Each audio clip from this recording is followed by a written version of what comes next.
Hey friends, Pauls and friends, how are you today? You're welcome back to my channel, Bisaso. It's an exciting channel talking about marriage, success, entrepreneurship, and business. Now today, we are going to talk about marriage, and I'm just going to give you my personal experiences. Having been married for 20 years, I wanted to share some lessons I've learned as a result of marriage for 20 years. I want to first of all begin that when you get married, first of all, you have experiences, aspirations. You're aspiring to be okay, to do this, to succeed, to be together for very many years. And everybody, in most cases, we always bring God into our marriage. We always invite God to be the chief witness. We always invite our parents to be the other witnesses in our marriage, and friends and colleagues. Now, over time, I've learned a few things, and these are exciting lessons, which I want to share with you, colleagues and Pauls. Now, there are 10. My personal lessons I've learned. And the first one is, I've learned that in marriage, you have to compromise. Among the so many disagreements you always have, I've learned one thing, that you must always compromise. One thing I've learned is that in marriage, everybody brings 50%. Your arguments, your disagreements, your everything, in whatever you do. One thing I've learned is that you must compromise. Only way to go, because you have children, you have vision, you have mission, you have objectives. So it's important that you always compromise. When you compromise, the home will blossom, the family will get together, the family will go ahead, and eventually you'll enjoy it. But without compromise, chances are high that that family might break down. Number 2, I've also tried to learn that in marriage you have to be patient with each other. Remember, you all grew up in different families, different background. Chances are high that even sometimes from a different tribe and even from a different region. So we have to be patient with each other. Different traditions, different religions, different families, different regions in most cases bring a different person. Because how you grow up is determined by the environment you grow in, the background, the tradition. So let's be patient. I've learned to be patient with each other. When you are patient, first of all, you gain a lot of wisdom. You appreciate your partner. And I've tried to appreciate my partner because I'm patient. When you're patient, you appreciate even the good that you didn't know. Sometimes when you hurry, you might never appreciate the good in your partner. So it's important that you always be patient and appreciate the person you have. And that one takes time. It's not going to take one day. It's not going to take 1 year. It might even take 20 years. But one thing I've learned is that in marriage, you have to be patient with each other. Number 3, I've also learned that we should persevere. That in marriage, one must persevere. And what is perseverance? Staying on course even when things are hard. And I've also learned that it's when things are hard and very hard that you should stick there, because you're about to see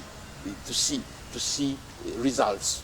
You'll never see results if you don't persevere. In most cases, people let go when they are about to reach the goal. So it's important to persevere. It's important to stay there even when things are hard. And I've learned that in order to succeed in marriage, somebody must persevere.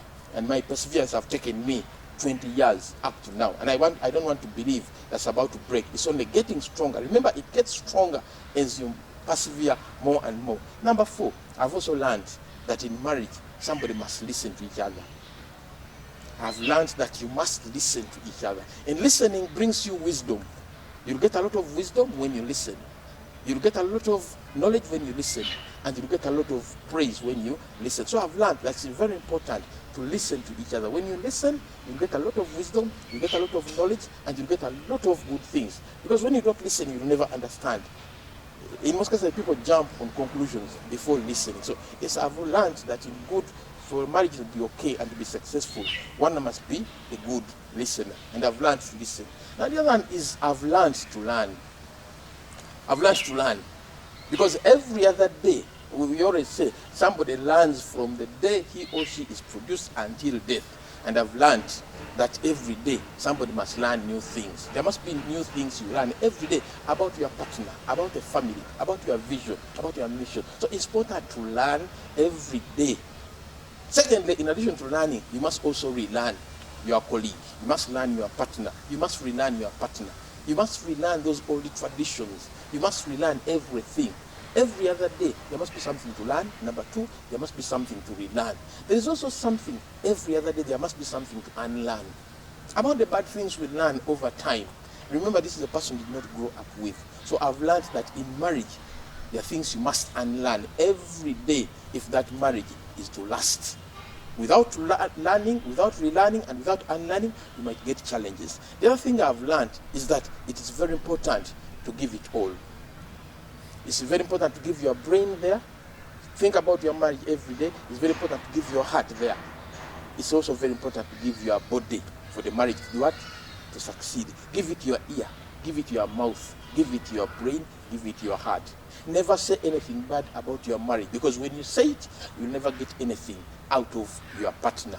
And this is what I've learned over time. That's very important, to give it all.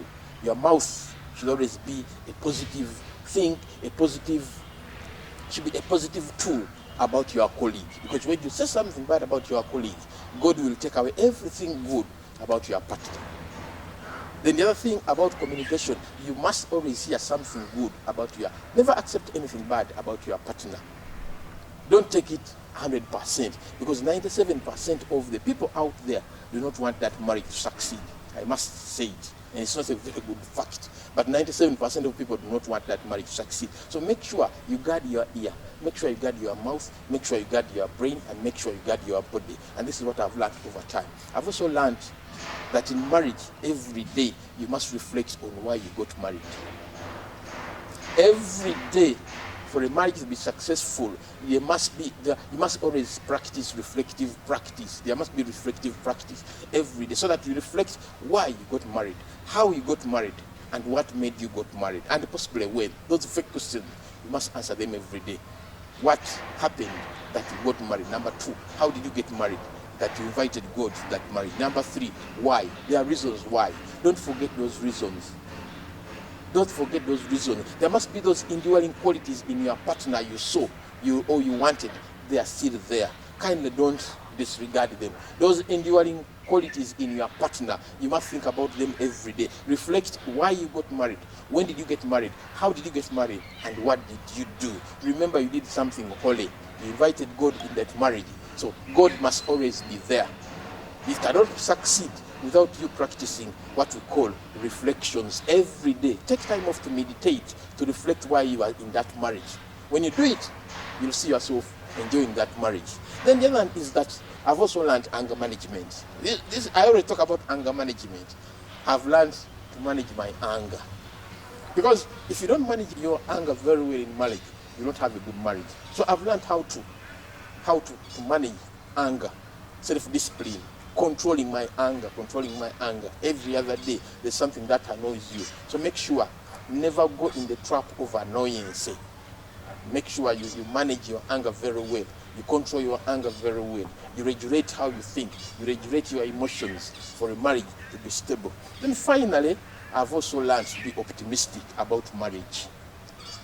I have always imagined that in the future we shall be okay. Life will be okay.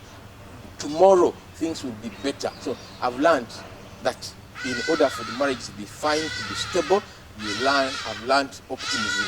And I want to tell my friends, Pauls and what, if you're married out there and things are not easy, I want to tell you that they will never be easy. There's nothing that is good that is easy.